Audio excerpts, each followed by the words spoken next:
Bonjour à tous. Donc, il me revient la tâche un tout petit peu intimidante d'ouvrir cette journée par un témoignage. Donc, le propre d'un témoignage est de partager une expérience vécue personnellement ou collectivement. C'est donc ce que je vais tâcher de faire ce matin en partageant avec vous mon expérience à la fois de visite apostolique et de visite canonique. Avant d'entrer dans le vif du sujet, permettez-moi d'abord de vous présenter en quelques mots l'institut auquel j'appartiens.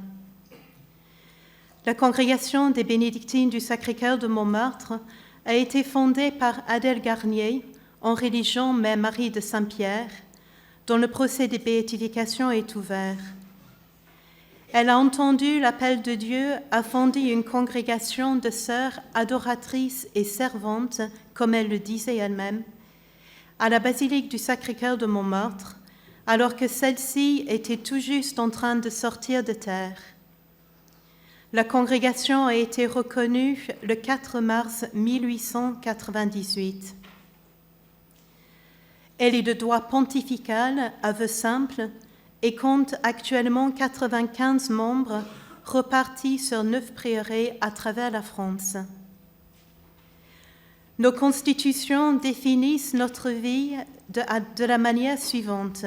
Je cite, « Sa vie est de forme monastique, de là jaillit son projet apostolique, l'animation spirituelle et matérielle des lieux de prière. » En 1969, une très jeune sœur a été élue prieure générale après seulement 2 ans de profession perpétuelle et 6 années de vie religieuse. Elle vient tout juste d'avoir 33 ans et elle est sans formation.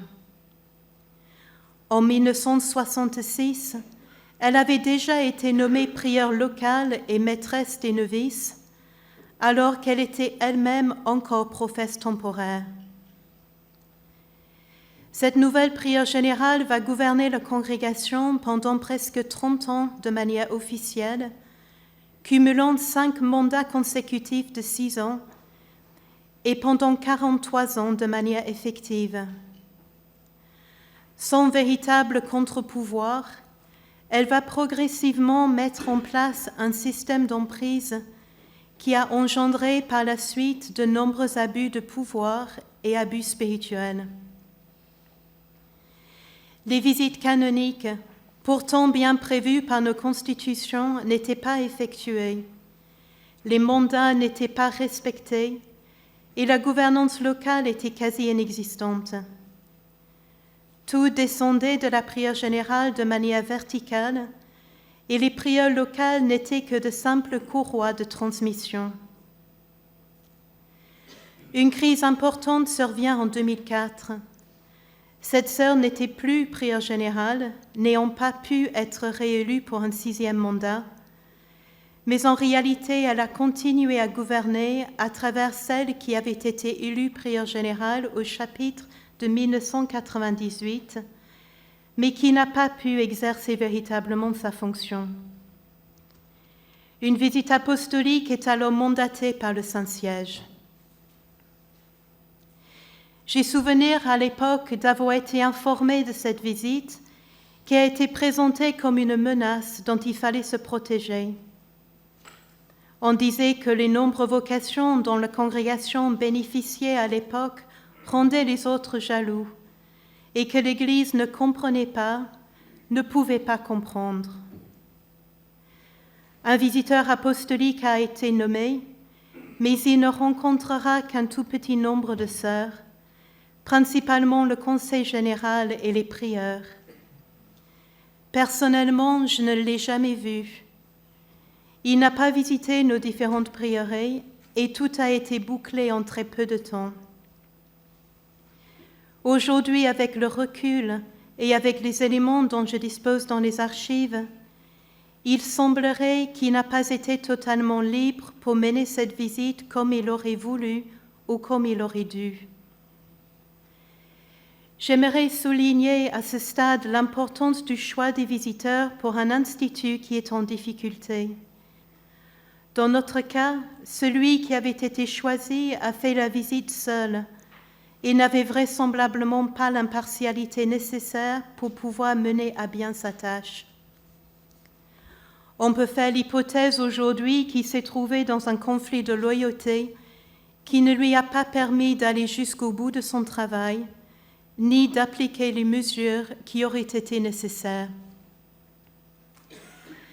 Les quelques mesures qui avaient été demandées n'ont pas été mises en place et il n'y a pas eu de suivi de sa part ou de la part de quelqu'un d'autre pour s'en rendre compte. En somme, rien n'a changé. Bien au contraire, le système abusif s'est emballé de plus belle avec de nombreuses souffrances pour les sœurs et pour leurs familles. Pendant 8 ans, ayant l'impression d'avoir en quelque sorte gagné face à ceux qui avaient été présentés comme une attaque venant du dehors, les mesures de coupure avec l'extérieur, déverrouillage et d'infantilisation n'ont fait que croître dans un climat d'autoréférentialité absolue. Il nous a fallu attendre encore 8 ans avant de pouvoir bénéficier d'une nouvelle visite apostolique et de commencer à sortir de ce système d'emprise, car celle qui aurait dû quitter le gouvernement dès 1998 a continué à exercer une très forte influence et à gouverner la congrégation à travers les 2 prières générales successives. Ce n'est donc qu'en 2012 que nous avons appris qu'il y aurait une nouvelle visite apostolique. Nous étions convaincus qu'il s'agissait d'une nouvelle menace dont il fallait se protéger, quitte à mentir aux visiteurs s'il le fallait. En effet, l'emprise était devenue si forte que petit à petit, nous n'avions même plus la capacité de réfléchir librement et de discerner le bien du mal, la vérité du mensonge. Cette fois-ci, les visiteurs étaient 2, un homme et une femme. Ils ont visité tous nos prieurés et ils ont écouté chaque sœur. Je salue ici la ténacité et le courage dont ils ont fait preuve, parce que par moments, on leur a rendu la vie bien difficile. Leur travail a duré 8 mois. Nous avons reçu les conclusions de cette visite en octobre 2013 et en même temps, nous avons appris la nomination d'un commissaire apostolique qui a gouverné la congrégation pendant 7 ans. Pour l'aider dans cette œuvre de reconstruction et de réforme, il a fait appel à 2 supérieurs majeurs d'autres instituts qui ont intégré notre conseil général durant 6 années.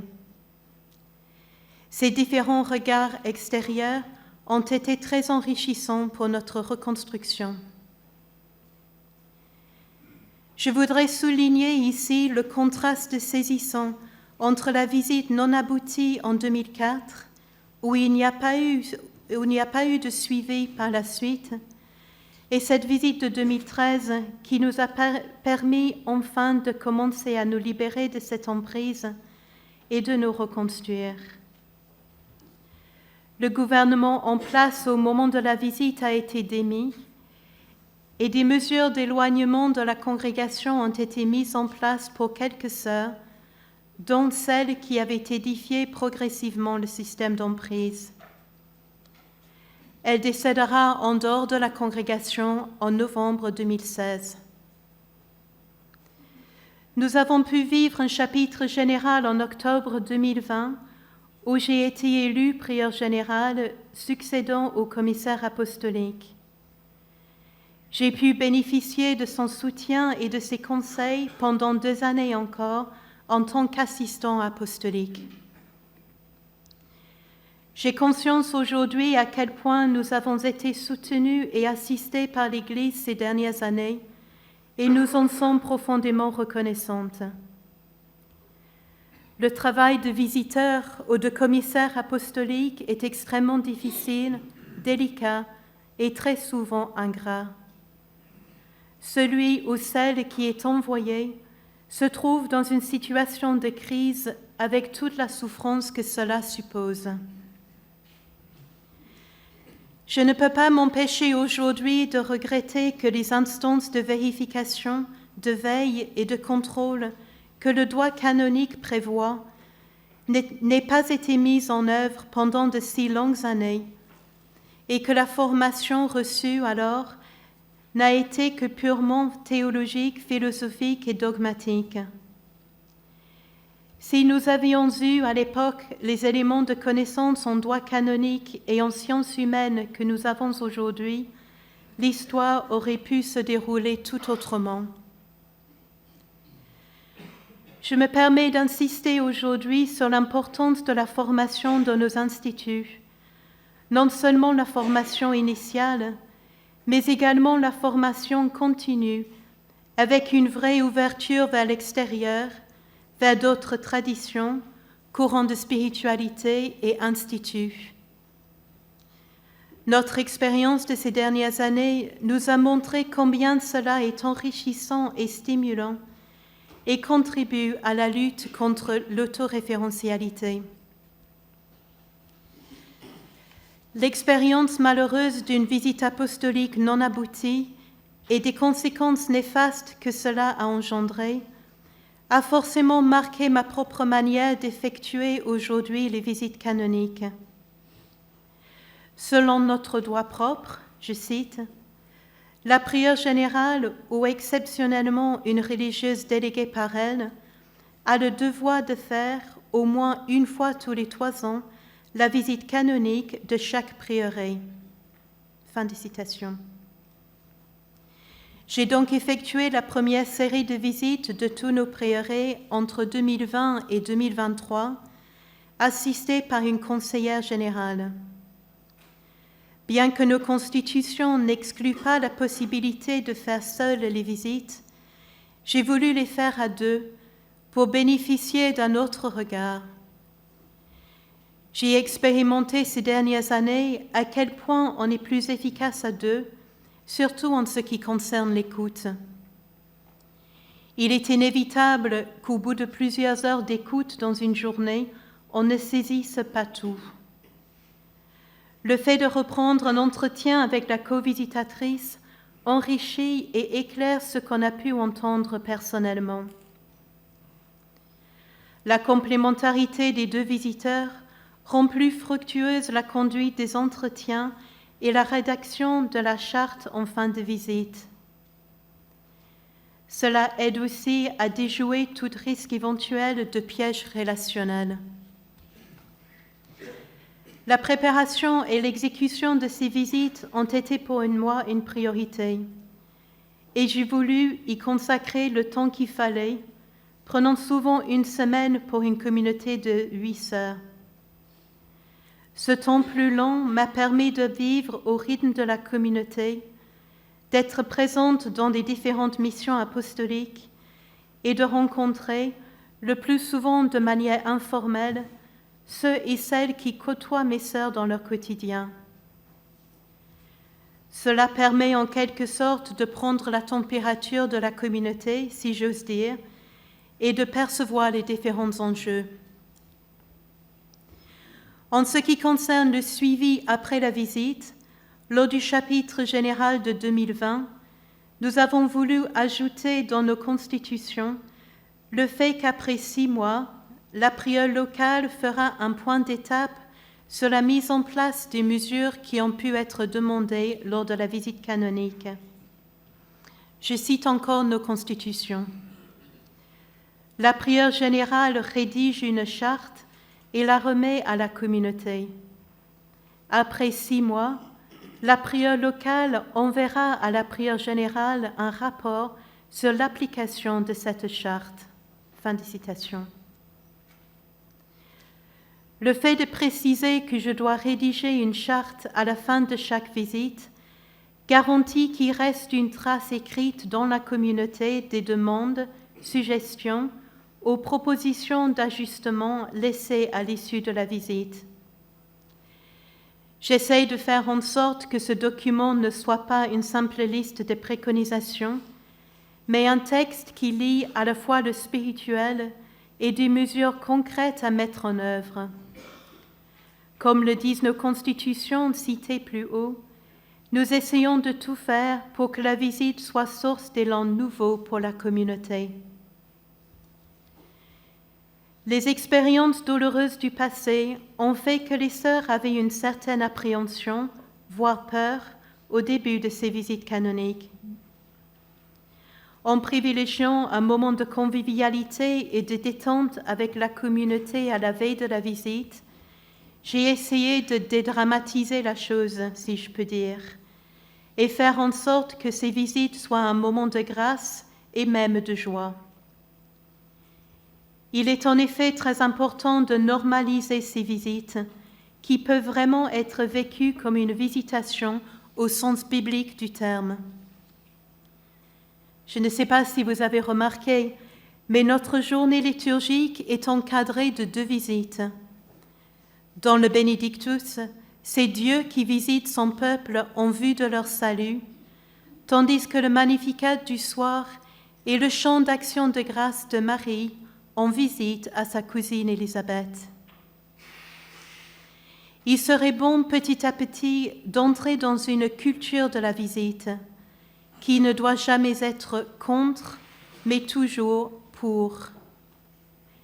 Il ne s'agit pas de venir dans une posture d'enquêteur, mais en sœur qui a reçu, pour un temps, la mission d'accompagner ses sœurs sur le chemin. Elle est là pour les aider à prendre du recul et faire le point sur leur vie personnelle et communautaire dans un climat de bienveillance et de confiance. Celles qui font la visite reçoivent des membres de la communauté le récit de leur vie communautaire et apostolique.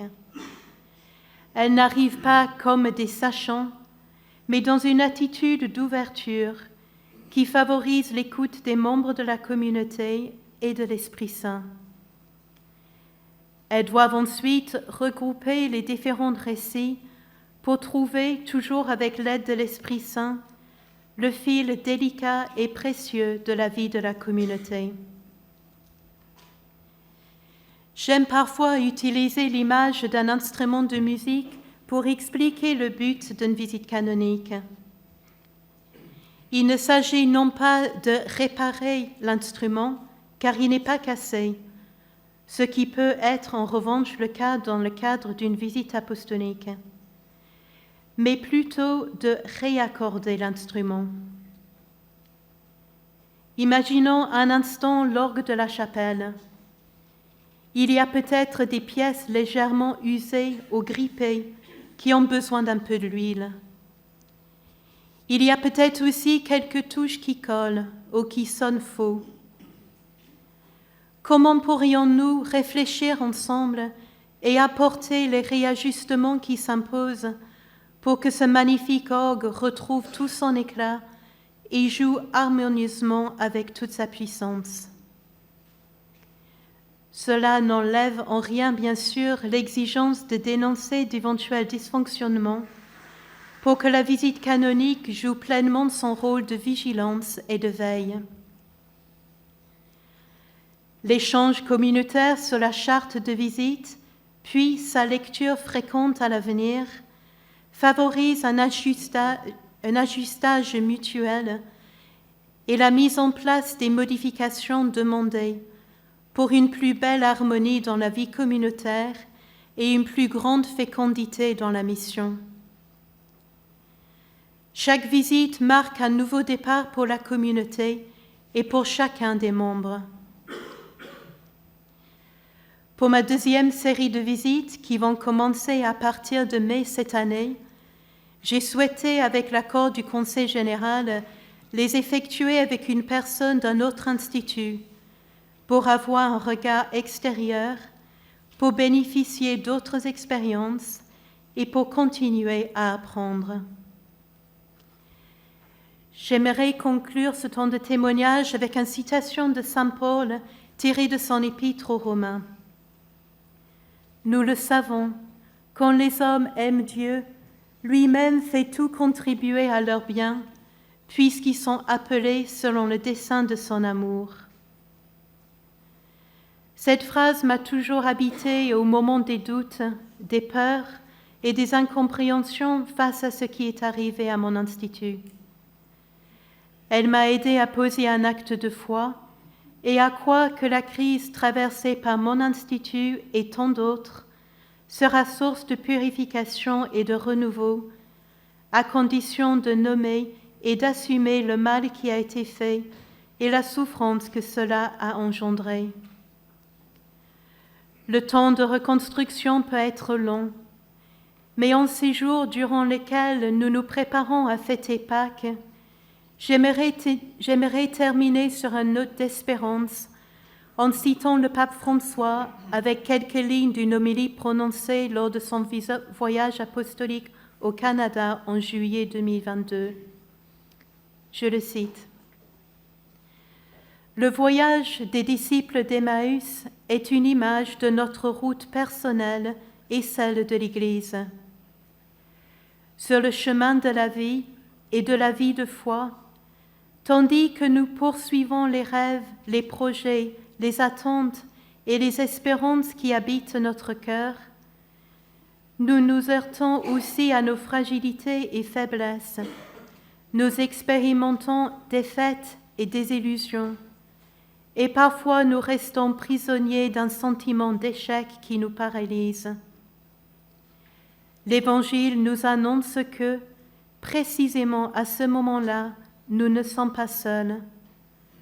Le Seigneur vient à notre rencontre, se joint à nous, marche sur la même route que nous.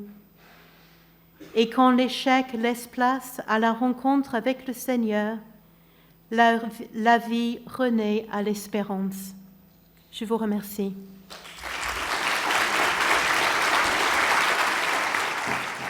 Alors, évêque de Châlons en Champagne, j'ai donc été nommé le 24 juin 2022 par le cardinal Joseph de Kessel, qui était archevêque de Malines-Bruxelles et garant de la communauté du Verbe de Vie, association privée de fidèles. J'ai été donc nommé par lui administrateur de cette communauté. Il venait de décider, de décréter la veille la dissolution de la communauté pour le 30 juin 2023. Donc j'avais une année devant moi pour prendre, bien sûr, le gouvernement de la communauté et la conduire vers sa dissolution. Cette nomination était motivée sans aucun doute par ma proximité avec le Verbe de Vie, puisque la maison principale de la communauté se situait dans mon diocèse à l'abbaye d'Andecy. Bien sûr, je m'étais intéressé de près à la visite canonique de l'hiver 2022, mais je n'avais a priori aucune expertise particulière en la matière. Alors cette visite canonique de 2022 fut déclenchée par la démission du modérateur, qui était un laïc expérimenté. Il a démissionné, constatant une impossibilité de gouverner, de réformer cette communauté du Verbe de Vie. Donc il a exercé 18 mois de mandat, démissionné, et la visite canonique a été donc décidée à la suite de cela. Une situation donc chaotique, sans issue, qu'il me faudra donc accompagner en fin de vie. Les soins palliatifs, en quelque sorte, accompagner, écouter, préparer la fin et tout faire pour éviter la souffrance. La visite canonique de 2022 n'était que la deuxième en plus de 30 ans. La précédente datait de 2002. Et cette visite de 2002 avait déjà relevé des dysfonctionnements graves. La communauté avait été fondée en 1986 et dès 1989, des signalements de graves dysfonctionnements ont été effectués par certains membres. La première visite canonique n'est intervenue qu'en 2002. Et puis donc celle de 2022, 20 ans après. Donc si très peu de conséquences avaient été tirées de la visite de 2002, on peut noter simplement un effort de formation et aussi l'éviction d'un couple parmi les fondateurs, et j'y reviendrai. La visite de 2022 a conduit donc à la dissolution. Il fallait un liquidateur.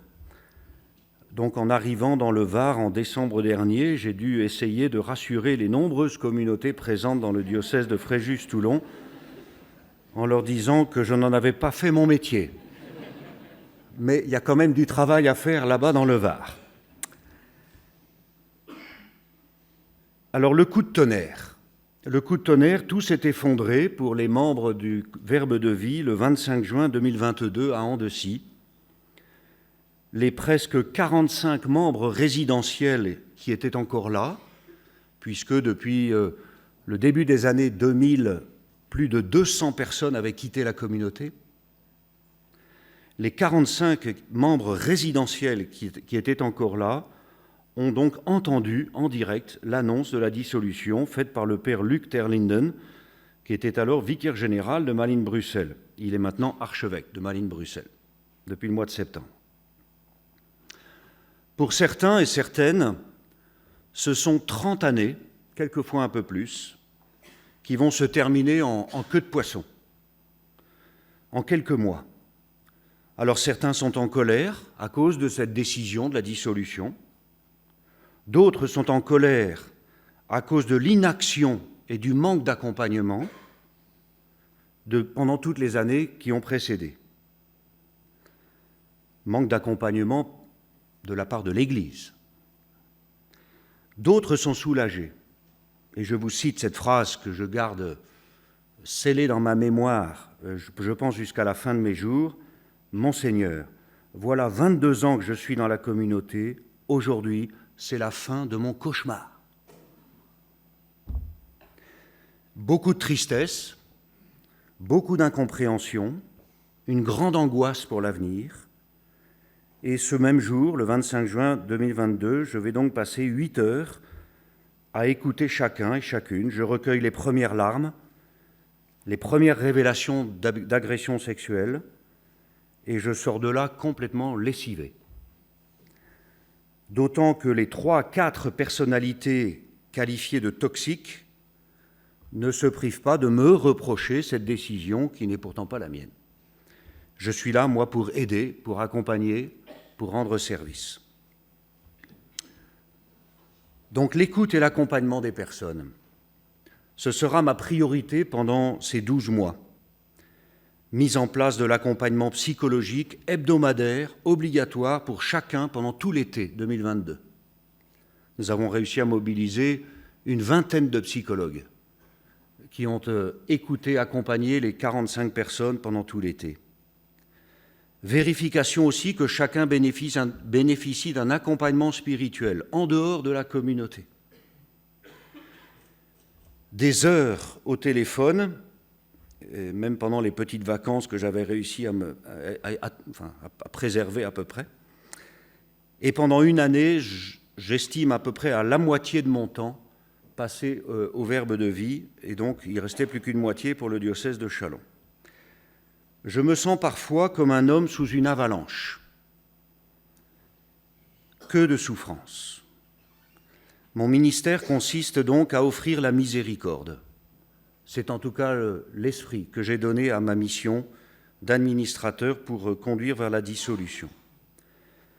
C'est beaucoup plus important pour moi que les autres tâches qui ne sont pas secondaires et que nous avons réussi à mettre en œuvre, à savoir trouver du travail pour tous et toutes, faire toutes les démarches auprès de la CAVIMAC pour tous les trimestres de cotisation qui n'avaient pas été assurés, versés, chercher des acquéreurs pour les biens immobiliers en Suisse et au Brésil, et aussi faire les signalements à la justice de la République et à celle de l'Église. Comme à Lourdes, on met la personne fragile au centre, la dissolution exigeait, selon moi, de mettre l'écoute des personnes au centre, au cœur de ma mission.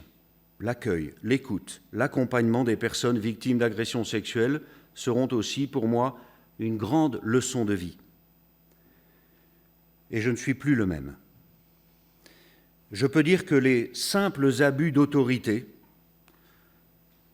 la confusion du fort interne et du fort externe, je reprends bien sûr des conclusions de la visite canonique, les humiliations et les culpabilisations de tous ceux qui osaient prendre la parole ou poser une question produisent des situations psychologiques insoutenables. Sans parler de la violation du secret sacramentel au bénéfice de ceux qui gouvernaient la communauté. Vous imaginez les conséquences. On m'a parlé d'esclavage. Et je crois, j'espère, que ce qui s'est passé pour le Verbe de vie pourra servir d'exemple, avec le courage de libérer les personnes de la servitude, même si les apparences et les façades sont belles.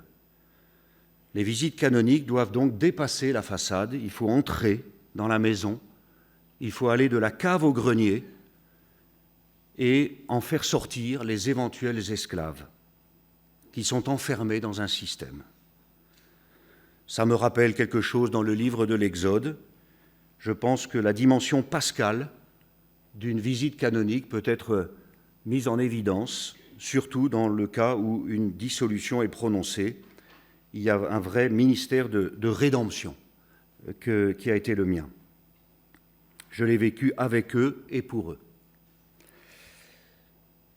Je crois pouvoir dire que la confiance a été suscitée par l'engagement qui a été le mien, je le dis en toute humilité et modestie, mais par une présence très forte, beaucoup de temps et une écoute très attentive, avec le maximum de bonté, de délicatesse, de bienveillance.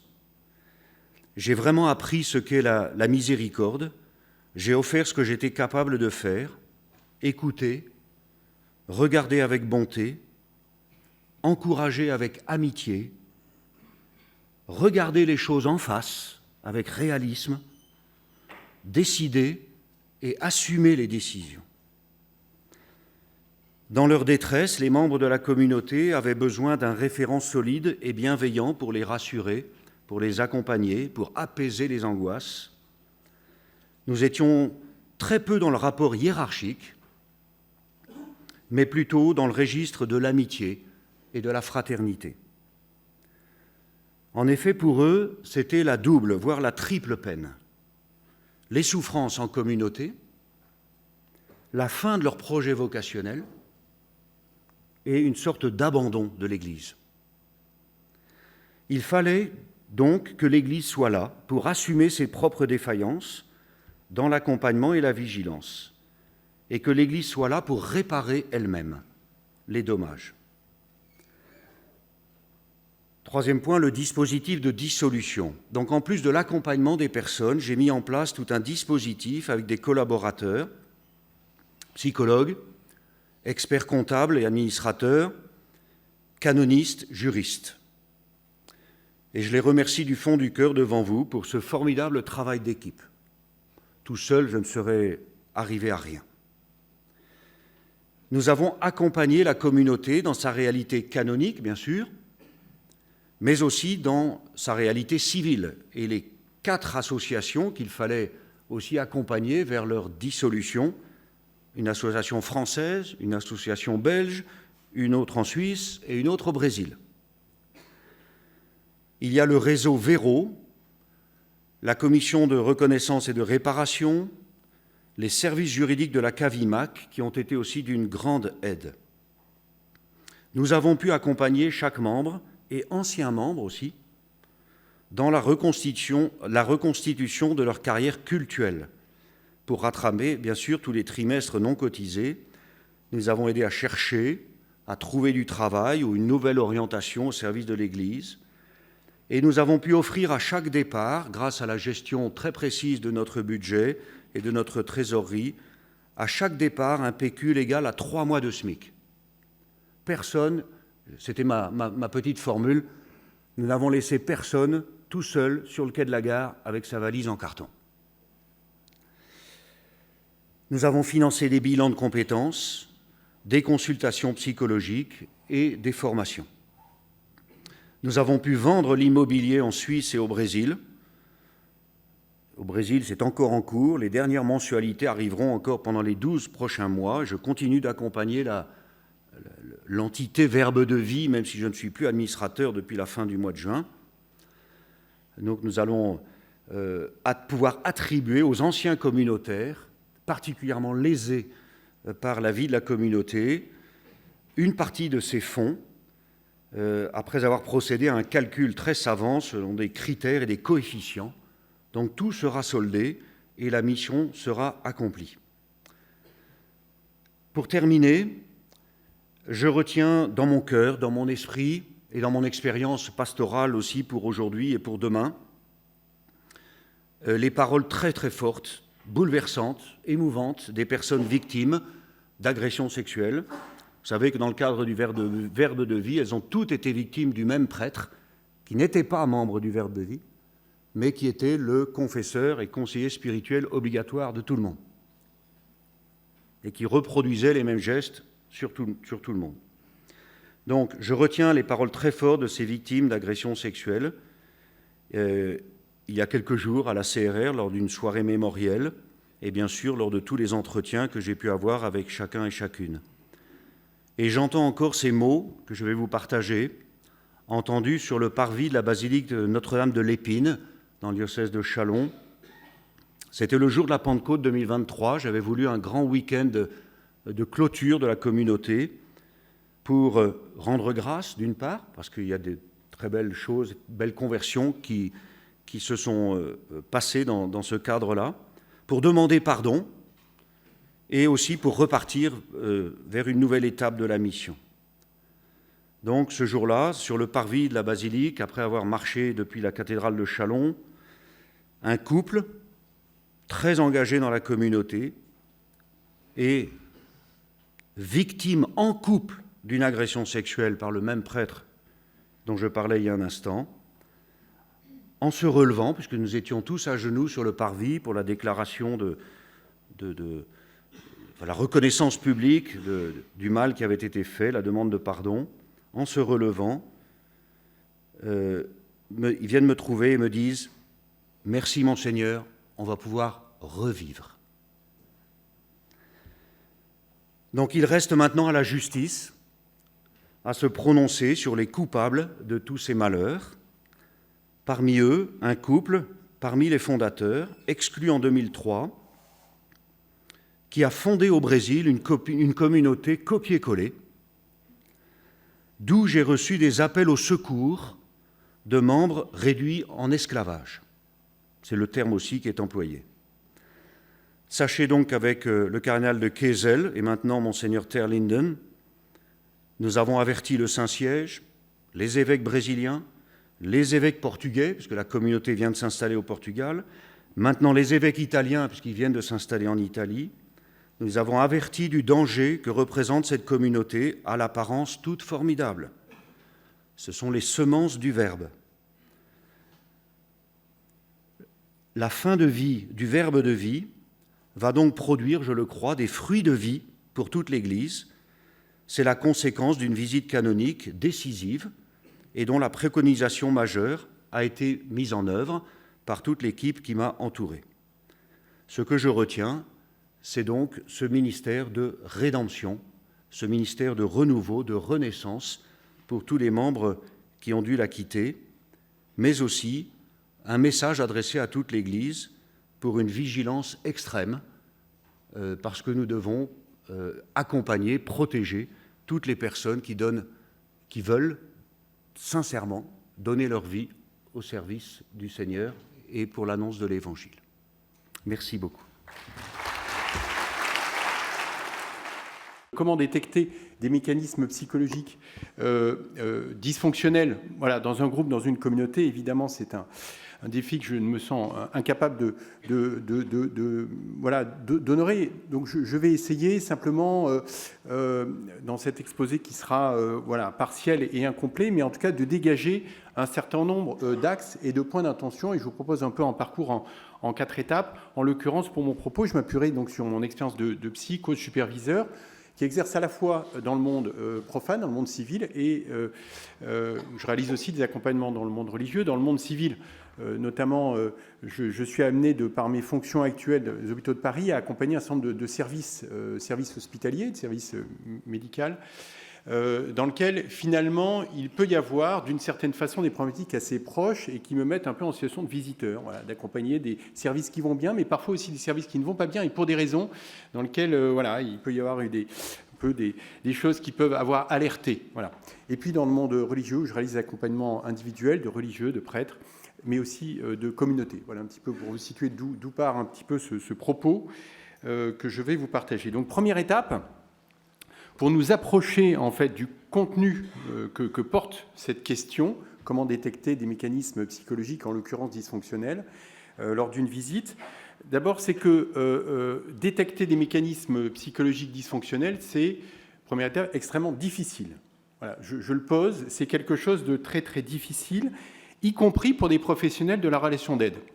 J'évoquais à l'instant qu'il m'arrivait d'être dans des situations, dans des environnements profanes, hospitaliers en l'occurrence. Je constate avec mon équipe, combien c'est difficile. C'est difficile parce que, de fait, les mécanismes psychologiques qui sont à l'œuvre sont nombreux, ils sont complexes, et parce que les mécanismes de dissimulation sont, j'allais dire, presque encore plus nombreux. Donc, c'est très difficile, y compris pour des professionnels de relation d'aide. Il me semble que c'est encore plus difficile dans l'environnement ecclésial, et ça pour plusieurs raisons que vous savez, c'est que la personne investie de l'autorité dans un service hospitalier, par exemple le chef de service par exemple, c'est le chef du service et ça s'arrête là. La personne investie de l'autorité dans l'environnement ecclésial est investie aussi d'être père, d'être mère, d'être frère et d'être sœur. Différence quand même, on voit bien, qui amène un contenu évidemment beaucoup plus dense, symboliquement et psychiquement beaucoup plus fort. Deuxième différence, c'est que finalement, dans le monde profane, dans des choses un petit peu analogues, ce qui est en jeu, c'est, j'allais dire strictement, sa vie professionnelle. Ce qui est en jeu dans l'environnement d'église, c'est juste le don de sa vie, et donc tous les aspects de sa vie. Donc tout ça qui fait que les mécanismes psychologiques qui sont naturellement à l'œuvre se retrouvent dans l'environnement d'église traversés par un niveau de profondeur et de complexité encore plus important. Donc si je pose ça en première étape de notre chemin vers cette question, ça n'est pas pour décourager quiconque, c'est juste pour se dire ne vous mettez pas comme visiteur des objectifs inatteignables. Autre façon de le dire, c'est une approche, finalement un appel à une approche très, très modeste. Pour autant, aussi modeste que soit cette approche, si elle ne permet, de mon point de vue, en aucune façon, en quelques entretiens, de pouvoir assurer avec certitude que tout va bien ou au contraire qu'il y a des mécanismes dysfonctionnels à l'œuvre, il me semble que l'ambition peut être raisonnable de la poser comme essayer de sentir détecter quelques signaux faibles. Quelques signaux faibles qui peuvent laisser évoquer finalement une communauté qui va plutôt bien ou un groupe pour lequel il y a quand même des points d'alerte.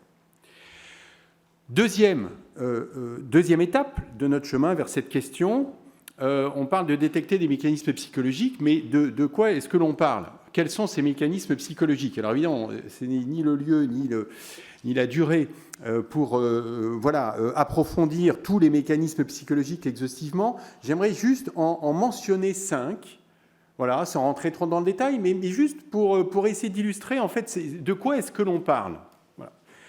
Premier des mécanismes psychologiques à l'œuvre dans des relations interpersonnelles, parce qu'il s'agit bien de cela, qui peuvent être relations interpersonnelles d'un membre d'une communauté envers un frère ou une sœur, ou envers son supérieur, mais aussi interpersonnelles au pluriel, dans l'ensemble. En fait, en gros, ce que je dis là, c'est ces mécanismes vont du plus personnel au plus systémique.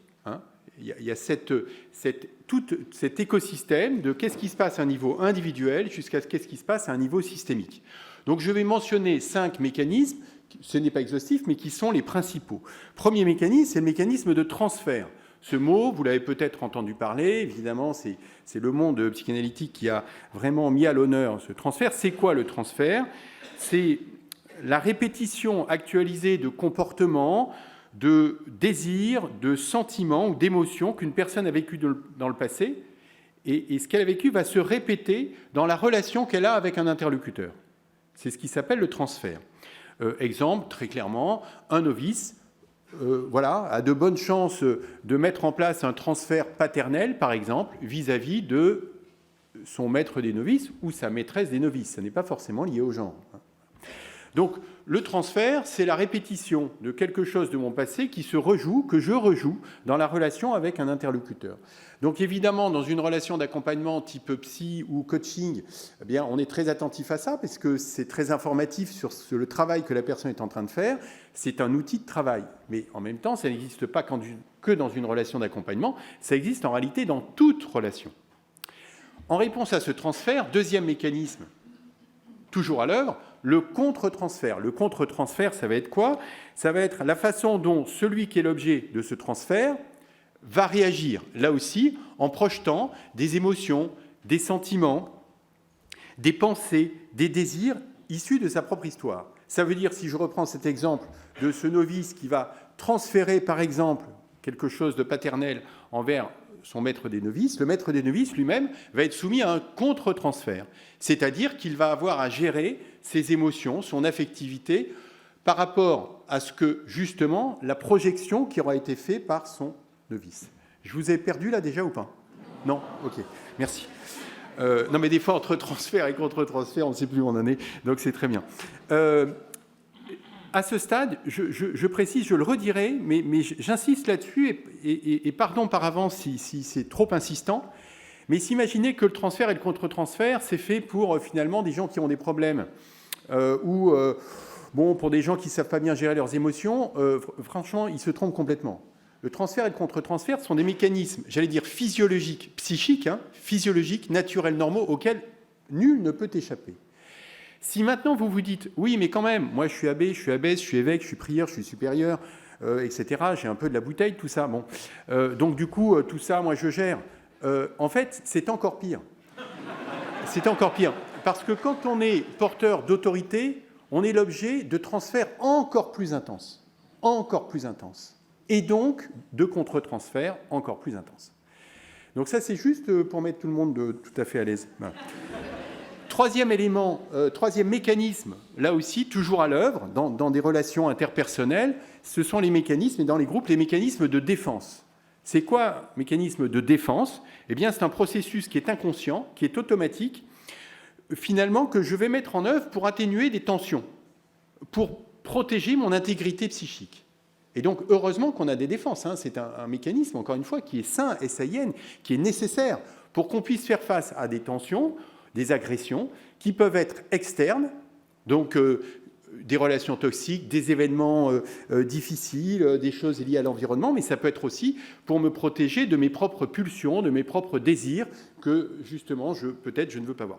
Les mécanismes de défense les plus classiques vous sont connus, en tout cas par expérience, c'est sûr, puisqu'on en fait tous l'expérience, mais au moins intellectuellement, on parle du déni, on parle du clivage, on parle de la rationalisation, on parle de régression, on parle de projection. Et tous ces mots, encore une fois, il ne faut pas leur prêter la moindre valeur morale, positive ou négative. Ce sont juste des mécanismes qui nous permettent justement de protéger en fait notre vie psychique. Et donc évidemment, ils se mettent en place dans toute relation, entre toute relation et encore plus dans un groupe. Quatrième mécanisme, c'est ce qu'on appelle le reflet systémique. Le reflet systémique, alors ça concerne tout particulièrement les visiteurs, c'est en fait le transfert d'un mode de relation que l'on a dans un système, de le transférer dans un autre système. Ça veut dire qu'une personne ou bien un groupe va reproduire dans une relation quelque chose qu'il expérimente dans une autre relation. Voilà. C'est pour ça qu'on appelle ça reflet systémique. C'est le mot reflet qui est important. Donc pourquoi je disais que notamment, alors les psys et les coachs ils connaissent bien ça, pourquoi les superviseurs encore plus, pourquoi ça concerne les visiteurs? Parce que finalement, peut-être que ce qui va se jouer entre la personne que vous allez écouter et le visiteur, dira peut-être quelque chose de ce qui se passe entre la personne avec laquelle vous vous entretenez et sa propre communauté. L'un est le reflet de l'autre. Voilà. Et cinquième mécanisme à l'œuvre dans les relations interpersonnelles, c'est les mécanismes d'adaptation. En américain, je ne le dirai pas parce que je n'aime pas qu'on parle américain, donc en français, ça s'appelle les mécanismes d'adaptation, qui sont là des processus, cette fois-ci, cognitifs et comportementaux, où on essaye que l'on met en place pour s'adapter à une situation, et notamment à une situation de stress au sens large. Donc voilà, on va essayer de détecter, d'anticiper, de gérer. Ça veut dire que quand je vais repérer que, par exemple, dans une situation donnée, je peux être en difficulté, je me sens potentiellement menacé, stressé, etc., face à une douleur, une perte, une relation difficile, peut-être que je vais chercher de l'information pour mieux comprendre la psychologie de ces personnes, je vais mettre en plan d'action, ou bien je vais essayer de demander de l'aide, par exemple, ou bien je vais essayer de prendre du recul, d'apprendre à gérer mes émotions. Donc en fait, 5 mécanismes: transfert, contre-transfert, les défenses, processus d'adaptation, reflet systémique, en sachant que les 4 premiers que j'ai mentionnés, donc transfert, contre-transfert, défense et reflet systémique, sont des processus inconscients. Le processus d'adaptation, c'est plus cognitif, c'est déjà plus conscient. Je vais essayer d'apprendre à gérer mes émotions, je vais essayer de prendre du recul, je vais m'adapter. Là, on est dans des choses qui sont, vous voyez, déjà plus de l'ordre de la... À partir du moment où on dit que c'est inconscient, donc évidemment, ça ne veut pas dire que ça n'existe pas, ça veut dire juste que c'est à l'œuvre et que pour en prendre conscience, finalement, il y a deux moyens essentiels. La première, c'est d'avoir fait un travail sur soi et de savoir finalement repérer en soi finalement les signaux faibles, y compris en soi, qui nous indiquent voilà un petit peu ce qui se passe, moi, dans les relations transférentielles, contre-référentielles, reflet systémique, tout ça. Et puis, deuxième élément, parce que tout le monde n'a pas forcément fait ce travail-là sur soi jusque-là, c'est la supervision. J'ai compris que dans le programme qu'il en serait question cet après-midi, la supervision est indispensable pour faire le pas de côté qui permet de mieux sentir, mieux repérer ce qui est en train de jouer d'éléments transférentiels, contre-transférentiels, des éléments de défense, etc., qui peuvent être à l'œuvre dans un groupe, chez telle ou telle personne entretenue, mais aussi chez le visiteur, bien sûr. Troisième étape, donc il y en a 4. Troisième étape, c'est, c'est difficile. L'ambition, c'est juste détecter des signaux faibles sur la base de ces mécanismes que je viens de mentionner. Mais finalement, j'allais dire, où porter notre attention? Où est-ce que l'on peut mettre le projecteur? Voilà. Donc là, cette troisième étape, c'est quels sont les espaces dans lesquels je peux essayer de chercher, repérer des signaux faibles. J'identifie 4 espaces, donc 4 lieux dans lesquels je peux mettre le projecteur. Le premier lieu, ça a été dit, évidemment, c'est la personne avec laquelle je m'entretiens, la personne que j'écoute, tel ou tel membre de la communauté, quel qu'il soit, ou d'un diocèse, etc. La personne que j'écoute. Évidemment, il a été dit par tous les orateurs ce matin, l'importance de l'écoute, d'une écoute pleine d'empathie, mais en même temps, on ne se laisse pas trop embobiner, mais une écoute bienveillante, empathique, une écoute active, à laquelle, semble-t-il, d'ailleurs, tout le monde n'est pas si formé que cela, de ce que disait un orateur précédent. En tout cas, c'est le sujet de l'écoute. Voilà, donc de la personne, là, on met le projecteur sur la personne avec laquelle, finalement, on s'entretient lors d'une visite. Et en fait, plus précisément, qu'est-ce que j'écoute? En fait, il me semble qu'on peut écouter au moins 2 choses. On peut écouter le contenu, c'est-à-dire qu'est-ce que la personne nous dit, qu'est-ce qu'elle nous dit. Voilà, et notamment, est-ce qu'elle est plutôt dans le registre des faits, ou plutôt dans le registre des émotions, ou plutôt dans le registre des pensées, ou plutôt dans le registre des jugements, point de suspension. En fait, elle est dans quel registre? Voilà. Ça, c'est le registre du contenu. Et puis, il y a comment est-ce qu'elle le dit. Écoutez comment la personne se présente. Et comment est-ce qu'elle dit ça? Elle dit ça en étant complètement coincée, elle dit ça en étant détendue, elle dit ça avec beaucoup d'émotion, elle dit ça avec beaucoup de froideur, et ainsi de suite. Donc, il y a qu'est-ce qu'elle dit et comment est-ce qu'elle le dit. Ça, c'est, mon point de vue, un premier espace dans lequel mettre le projecteur, la personne avec laquelle on s'entretient. Deuxième élément sur lequel mettre le projecteur, c'est la relation entre la personne que l'on écoute et le visiteur. Donc soi-même si on est visiteur. Qu'est-ce qui se joue dans la relation? C'est quoi le climat relationnel? Est-ce qu'on sent que c'est un climat de confiance? Est-ce qu'on sent que la personne elle est en séduction? Ça a été beaucoup dit, la flagornerie, etc. Ah, c'est formidable, qu'est-ce que vous m'écoutez bien. Vraiment, ça me fait vraiment du bien. J'ai rarement été écouté par quelqu'un comme vous savez, vraiment. Vous pourriez pas revenir plus souvent. Bon, évidemment, là, ça dit quelque chose, vous sentez bien. Mais ça peut être aussi, finalement, dans la relation, quelque chose de l'ordre de la soumission ou quelque chose de la dissimulation. Donc, qu'est-ce qui se passe dans la relation? Quel est le climat relationnel entre la personne que vous écoutez et vous-même en tant que visiteur? Donc, premier projecteur, la personne elle-même. Deuxième projecteur sur la relation entre la personne écoutée et vous. Troisième projecteur, me semble-t-il, intéressant, c'est celui de l'environnement, celui du contexte. Il se passe quoi dans le contexte? De quoi on me parle dans le contexte? Qu'est-ce qu'on m'en dit? Qu'est-ce que j'ai l'impression qu'on ne me dit pas non plus? Voilà. Ne pas hésiter à questionner aussi un petit peu là, les éléments de contexte, hein, pour croiser si finalement on nous raconte un petit peu la même chose ou pas dans cet élément de contexte.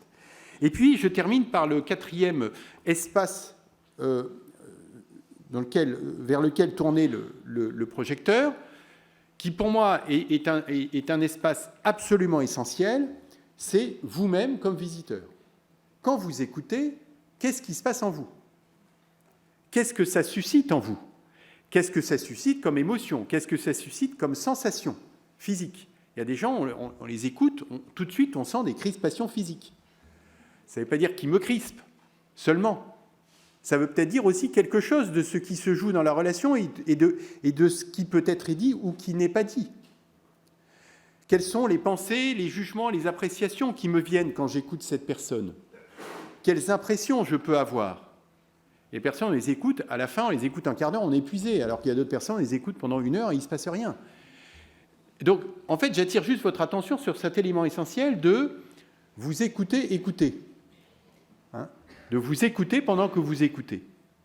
Il se passe quoi quand j'écoute cette personne? C'est quoi mon impression? Comment je me sens? Ça a été dit d'ailleurs par une des oratrices ce matin. Et ça me paraît absolument essentiel en tant que ça dit quelque chose, par reflet, par transfert, quel que soit le mécanisme, hein, voilà. Ça dit quelque chose de probablement de ce qui se passe dans la relation, c'est sûr, mais peut-être beaucoup plus largement. Quatrième, donc ces 4 lieux où mettre le projecteur, la personne écoutée, la relation, l'environnement, le contexte, et enfin vous-même comme visiteur. Et 4e étape, qui nous amène vraiment au cœur de cette question, de détecter les mécanismes psychologiques au sein de communauté, enfin dans une visite, c'est que ça a été dit, hein, l'objectif n'est pas de faire un diagnostic.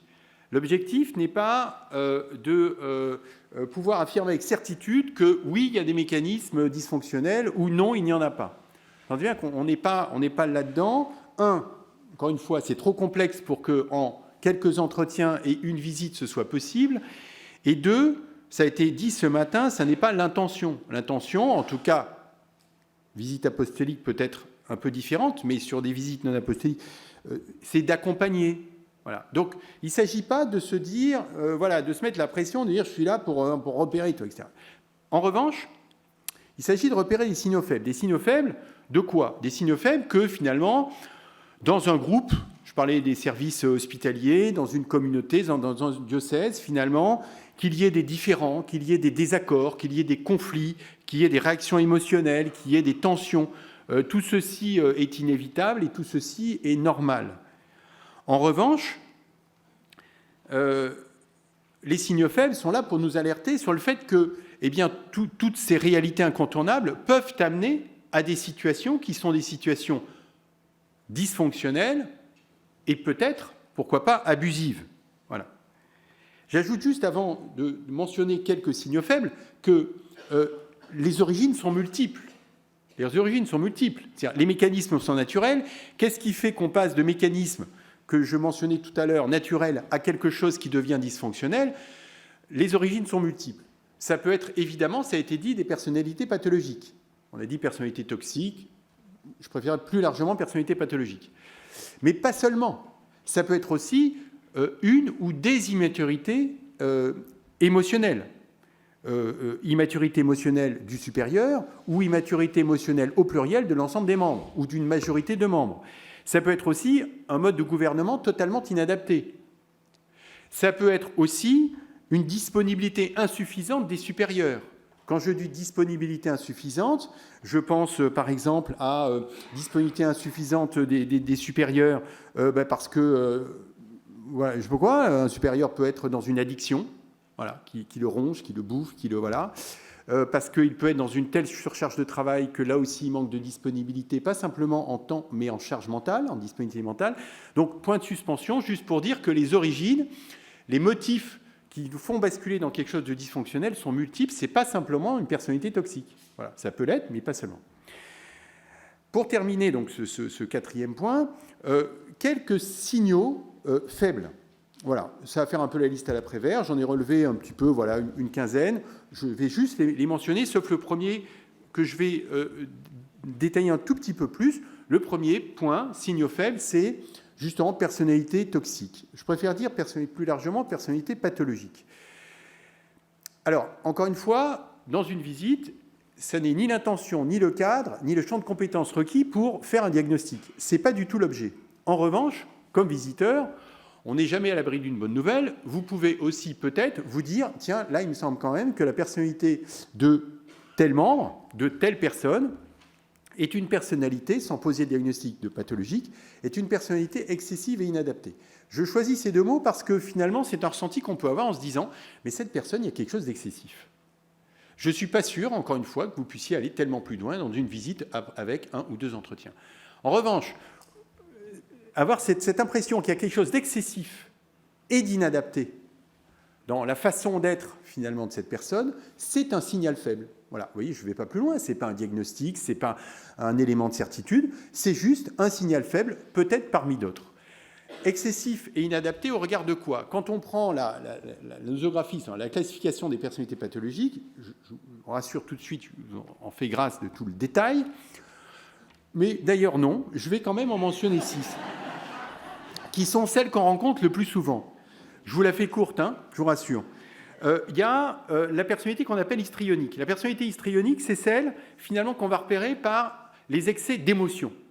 Les excès d'émotion et de recherche de l'attention. Voilà, c'est quelqu'un qui va être tout le temps dans l'émotionnel et recherche de l'attention.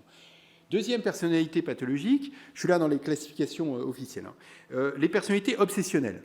Donc ça va être la personne qui va être dans la recherche de le perfectionnisme, mais tout le temps et pour tout le monde, non seulement pour lui, mais en plus pour les autres. Recherche du contrôle de soi et du contrôle des relations. Donc là, c'est un excès de contrôle. Troisième personnalité qu'on peut trouver, c'est les personnalités borderline. Personnalité borderline, bon, ce n'est pas forcément les plus répandues, en tout cas dans l'écosystème là, qui nous réunit aujourd'hui, mais ça va être un excès d'instabilité. Des personnes qui vont dans l'excès d'instabilité, voilà, et d'impulsivité. Voilà. Quatrième personnalité pathologique, les personnalités dépendantes. Donc là, ce sera un excès de soumission. Et on va demander l'autorisation pour tout et n'importe quoi, voilà, et on va s'excuser de demander pardon, mais est-ce que je peux? Non, mais je préfère parce qu'on ne sait jamais, parce que je ne suis pas capable. Mais voilà, enfin, en tout cas, moi, j'en ai rencontré des comme ça. Voilà. Cinquième personnalité pathologique, les personnalités narcissiques. Personnalité narcissique, là, ça va être... on va ressentir quelque chose d'un excès de l'ordre du sentiment de supériorité. Voilà. La personnalité narcissique, elle a besoin de sentir qu'elle est supérieure. Et qu'on lui dit, mais oui, tu es grand, tu es beau, tu es fort, tu es un évêque extraordinaire, un abbé incroyable, une abbesse que je n'ai jamais rencontrée dans ma vie. Voilà. Enfin, en gros, c'est ça qu'elle va appeler, qu'elle va suggérer, en fait. D'où l'importance d'être à l'écoute de sa propre écoute pour voir ce que ça suscite. Voilà. Si en écoutant quelqu'un, ce que ça suscite, c'est finalement... j'ai vraiment envie de lui dire mon admiration, peut-être que là, ça dit quelque chose de ce que cette personne vient susciter, et donc de sa personnalité. Voilà. Et puis, dernière personnalité pathologique, la personnalité perverse narcissique, donc qui est différente de la narcissique. La narcissique, c'est juste montrer en fait qu'elle est la plus grande, la plus belle, la plus forte. La perverse narcissique, c'est d'être dans la séduction, et notamment la séduction par le langage, pour assujettir et pour détruire. Voilà. Donc, j'insiste, ça n'est pas en une visite que... voilà, il ne s'agit pas de faire un diagnostic. J'attire juste votre attention sur signal faible de ce qu'il peut y avoir d'excessif chez une personne.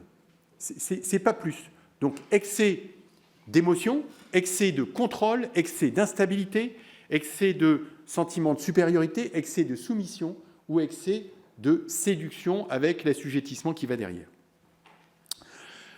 Deuxième signal faible, je vais aller beaucoup plus vite pour les autres, je rassure mes camarades qui sont à ma droite, des ordres contradictoires. Quand vous entendez ou quand vous entendez dire voilà, des ordres contradictoires, des humiliations en public, que finalement dans cette communauté on souffle le chaud et le froid. Donc souffler le chaud et le froid, c'est pas pareil que les ordres contradictoires. Hein. Souffler le chaud et le froid, c'est vraiment, tu es vraiment un frère formidable, c'est vraiment toi dont on a besoin dans la communauté, et vraiment tu es un bijou, une grâce de Dieu pour la communauté, et le lendemain c'est, mais finalement en fait la délégation que je t'ai donnée, en fait je vais te la retirer parce que je me demande vraiment si enfin, avec ton niveau de péché c'est pas possible. Ça c'est souffler le chaud et le froid. En fait, je regroupe un petit peu ces ordres contradictoires, ces vexations, humiliations en public et ces souffler le chaud et le froid. Pour le coup, ça évoque quand même quelque chose en lien avec une personnalité pathologique, en l'occurrence perverse narcissique. Puisque le but, c'est d'assujettir et de détruire. Donc, et la meilleure façon de détruire, ce sont ces pratiques très bien documentées, malheureusement, aujourd'hui. Autre signal faible, et là, pas forcément en lien avec des personnalités pathologiques, hein, mais comme on l'a dit, avec d'autres causes possibles, c'est le fait, si vous avez l'impression qu'il y a des divisions ou des clans dans un groupe, dans une communauté, dans un diocèse. Ça dit quelque chose de mécanisme, pour le coup, psychologique, peut-être dysfonctionnel. Ça peut être aussi le fait de repérer le retrait de certains membres. Et le retrait, ça peut être un retrait physique, mais ça peut être aussi un retrait émotionnel. Moi, je ne dis plus rien, je me mets un peu... Voilà. Ou un retrait opérationnel, je ne fais plus rien. Donc finalement, quand ça concerne une personne, peut-être est-ce lié vraiment à une difficulté intrapersonnelle.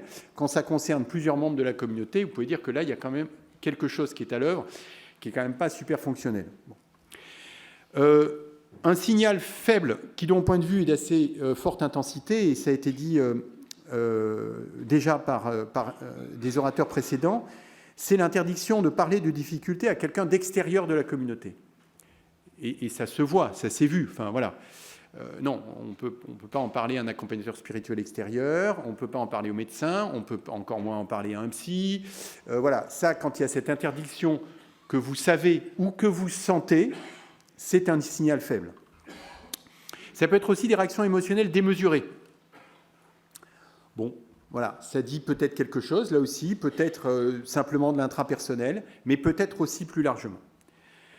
Ça a été dit, je le redis, c'est essentiel. Un autre signal faible, c'est le manque d'autonomie des membres. Et ce manque d'autonomie, j'ai envie de le préciser, ça peut être un manque d'autonomie qui peut être un manque d'autonomie de pensée, ça peut être un manque d'autonomie opérationnelle. Les deux sont possibles. Pour le dire autrement, est-ce que dans cette communauté, les membres sont considérés comme des adultes ? Si la réponse n'est pas évidente, c'est clairement pour moi un signal faible de mécanismes à l'œuvre qui ne sont pas super fonctionnels, quoi. Voilà. L'adulation du supérieur. Alors, il y a beaucoup de supérieurs ici, ça fait toujours plaisir d'être adulé, hein, et ça, il n'y a pas de problème. Voilà. Mais n'empêche que l'adulation du supérieur, je choisis le mot d'adulation, ce n'est pas simplement le fait de dire du bien. Hein. L'adulation du supérieur, évidemment, est quelque chose qui doit être considéré comme un vrai signal faible. Pour le dire autrement, voilà, ça fait plaisir à tout le monde dans une visite d'entendre dire du bien du supérieur. C'est bien quand même s'il y a quand même quelques critiques. Voilà. Mais pas trop, mais quand même un petit peu. S'il n'y en a pas, ça devient quand même suspect tout ça. Un autre signal faible, me semble-t-il, qui peut attirer l'attention, c'est la focalisation sur une personne de la communauté. Quand je dis focalisation sur une personne de la communauté, c'est focalisation dans les deux sens. Ça peut être le bouc émissaire. Voilà. Quand on vous parle tout le temps d'une personne, voilà, ça pour l'avoir déjà entendu, voilà, une personne, elle devient le bouc émissaire. Donc peut-être là aussi, peut-être cette personne a-t-elle des difficultés ou présente-t-elle des difficultés pour tous les autres, c'est possible. Enfin, on sait bien dans les logiques systémiques, les logiques familiales, les logiques de groupe, d'accompagnement de groupe, qu'une personne peut être aussi le symptôme des dysfonctionnements de l'ensemble du groupe. On voit beaucoup ça dans les familles. Donc, la logique du bouc émissaire, en tout cas, ça doit vraiment attirer l'attention et pas seulement dire « tiens, mais cette sœur, elle ne va pas bien ». Oui, peut-être cette sœur ne va pas bien, mais peut-être qu'elle ne va pas bien, enfin, elle va pas bien peut-être pour elle-même, mais peut-être qu'elle ne va pas bien aussi en tant qu'elle est le symptôme de l'ensemble des dysfonctionnements du groupe. Et dans la focalisation, il y a aussi la focalisation vers le sauveur. Voilà. Ah ben heureusement qu'on a cette sœur, parce qu'alors elle, vraiment, elle est extraordinaire. Puis on lui promet un bel avenir dans la congrégation. Si, je ne peux pas vous en dire plus, vous comprenez. Enfin si, vous êtes tenu au secret, donc en fait, je vais quand même vous le dire. Mais a priori, bon voilà. Et quand tout le monde vous dit ça à propos d'une sœur, enfin, ou d'un frère d'ailleurs, là aussi, il y a... De quoi est-ce que c'est le symptôme? Qu'est-ce que ça dit de la communauté en fait, Qu'est-ce que ça raconte de ce groupe en fait? Voilà. Je crois qu'il en reste deux. Un autre signal faible, me semble-t-il, important, c'est intéressant, c'est la peur de la part des membres auditionnés, écoutés, d'exprimer leurs sentiments ou d'exprimer leurs besoins. Voilà. Ça peut être dit. Écoutez, je ne sais pas, est-ce que je peux dire vraiment les choses là devant vous ou pas là? Déjà, rien que de poser la question, ça dit quelque chose. Ça dit quelque chose. Et donc, être attentif effectivement au climat de peur, ou pas d'ailleurs, des membres à exprimer. Alors pareil, si c'est une seule personne qui a peur, bon, ben ok, c'est peut-être plus de l'intrapersonnel. Si maintenant, il y a tout un paquet qui n'ose pas dire finalement leurs sentiments, leurs besoins, leurs difficultés, là, franchement, alerte. Voilà. Et puis, l'expression peut-être par certains membres de la peur d'être abandonné ou d'être rejeté. En tant que la peur d'être abandonné ou d'être rejeté dit quelque chose du type de relation finalement qui circule dans la communauté, dans le diocèse, dans le groupe. Quelque chose évidemment de l'ordre de l'emprise, de la dépendance, ainsi de suite. Et puis peut-être le dernier signal faible que je mentionnerai là, peut-être les difficultés récurrentes d'intégration notamment de ceux qui rejoignent la communauté. Voilà. Si finalement, parmi tous ceux qui rejoignent la communauté, il y en a une immense majorité qui n'arrive pas à s'intégrer, ça dit quelque chose. Je ne sais pas ce que ça dit, mais en tout cas, ça dit quelque chose, encore une fois, à creuser. Voilà. Donc, en synthèse, détecter des mécanismes dysfonctionnels, c'est très difficile. Donc, voilà, l'ambition qui me paraît déjà, voilà, c'est de détecter simplement des signaux faibles. Et pour cela, peut-être 4 conditions qui me paraissent favorables à une écoute fructueuse. La première, c'est de visiter à plusieurs, parce qu'on écoute toujours mieux à 2 ou 3 qu'à 1. Deuxièmement, amener du tiers, amener de l'extérieur, pour éviter notamment, ça a été dit, les enjeux, les conflits d'intérêts, les conflits de loyauté, qui peuvent être conscients, mais en fait surtout inconscients. Encore une fois, ce qui est inconscient est encore plus agissant que ce qui est conscient. Donc, amener du tiers, voilà, amener de l'extérieur pour être dans une écoute qui soit davantage marquée par la neutralité. Neutralité au sens psychique du terme, c'est-à-dire éviter conflit d'intérêts et conflit de loyauté. Troisième condition, c'est créer les conditions pour que la parole soit le plus libre possible. Et donc, effectivement, un climat sécurisant, en gros, amener de la sécurité, sécurisant et dans lequel il y a une assurance de la confidentialité de qui dit quoi.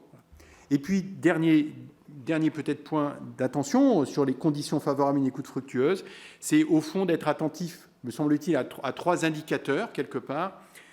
Quel est le niveau de confiance entre les membres?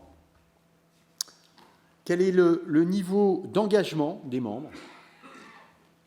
Et s'il y a trop d'engagement, ce n'est pas bon non plus. Et troisième indicateur peut-être, quel est le niveau de peur du conflit? Voilà. Et ça, il me semble que peut-être, à la fin d'une visite, avec ses co-visiteurs, c'est quelque chose qui peut être, de mon point de vue, peut-être favorablement partagé. Qu'est-ce qu'on a perçu du niveau de confiance entre les membres, du niveau d'engagement et du niveau de peur du conflit? Voilà. Merci de votre attention.